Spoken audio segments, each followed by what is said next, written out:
Il n'a pas dit tu couleras, il n'a pas dit tu sombreras. Lorsqu'il était avec les disciples dans la barque, il a dit passons de l'autre bord. Ce qui importait pour Jésus, c'était juste arriver, l'état initial et l'état d'après. Quel que soit ce qui allait arriver sur le chemin, il n'allait pas chavirer. Mais seulement, Jésus était en train de dormir. Et quand il dormait, il y a quelque chose qui est arrivé. Il arrive certainement dans ta vie que quelque chose de mauvais arrive.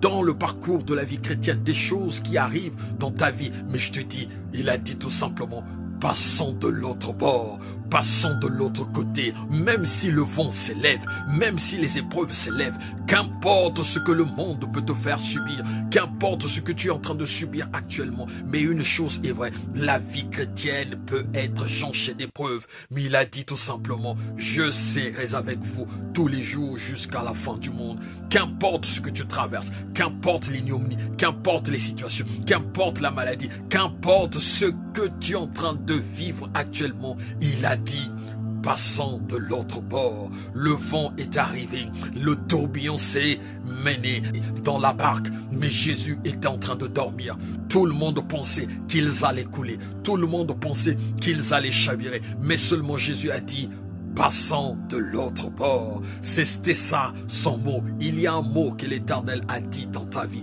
Il y a une prophétie que l'Éternel a déclarée dans ta vie. Il y a certainement une parole te concernant par rapport à la situation que tu es en train de traverser. Mais une chose est vraie. Une chose est vraie.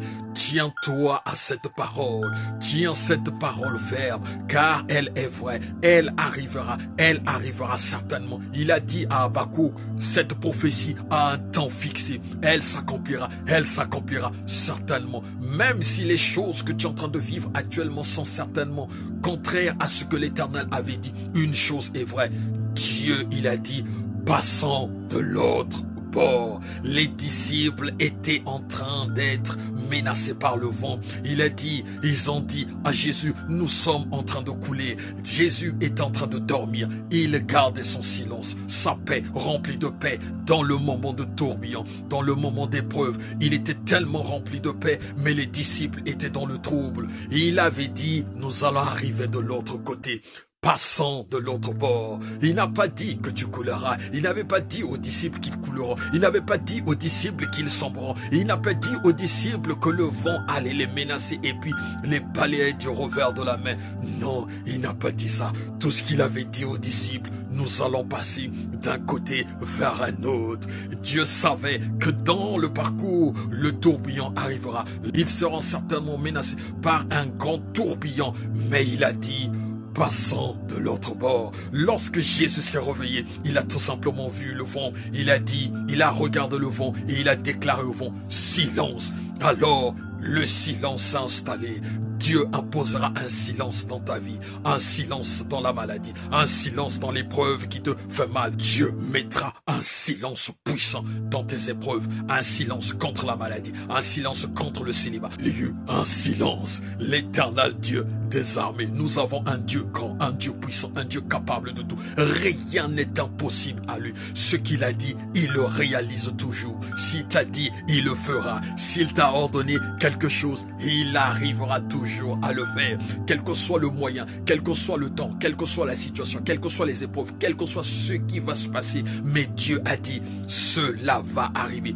Passons de l'autre bord. Il n'a pas dit que tu échoueras. Il n'a pas dit que tu mourras. Il n'a pas dit que la maladie que tu traverses actuellement t'amènera à la mort. Mais par contre, il a dit, tu ne mourras pas. Tu ne mourras pas et tu raconteras les œuvres de l'Éternel. Cette maladie, comme il avait dit à Lazare, ne t'amènera pas à la mort. Mais pour que tout le monde voie réellement que le Dieu que nous prions est un Dieu de justice, est un Dieu de paix, est un Dieu de la résurrection. Alors, la résurrection arrive, qu'importe ce que tu es en train de vivre, même si tu es comme les amis de Daniel dans la fournaise, il n'a pas dit que vous brûlerez, mais par contre il va apparaître au milieu de ce feu-là, comme le quatrième ange, uniquement pour dire, oui c'est moi l'Éternel, je ne t'abandonnerai point. Il n'a pas dit que tu couleras, il n'a pas dit que tu échoueras, il n'a pas dit que tu sombreras, il n'a pas dit que tu vas te déprimer, il n'a pas dit que tu vas te séparer de lui. Non, il a dit, je te tiens dans ma main et je serai avec toi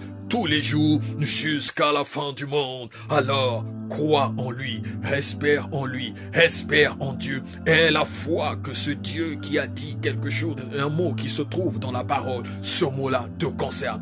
Ce mot-là te dit uniquement, tu ne couleras pas. Tu vivras et tu verras la gloire.